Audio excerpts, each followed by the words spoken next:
এদের দ্বারা সর্বসাধারণ অবগতির জন্য জানানো যাচ্ছে যে সিপাহী জেলা জেলা শাসকের নির্দেশ অনুসারে সিপাহী জেলার অধীন ভারত বাংলাদেশ সীমান্ত বরাবর আজ 13/3/2024 থেকে 3 মাসের জন্য এলাকা মানুষের চলাচলের উপর 144 ধারা বলবৎ থাকবে।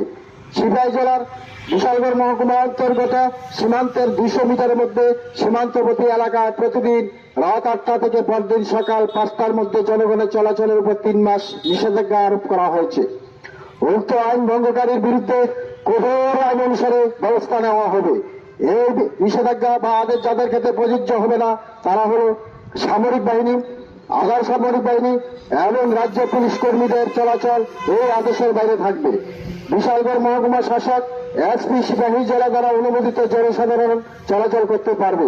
সরকারি কাজে নিযুক্ত সরকারি কর্মচারী কাজে চলাচল করতে পারবে।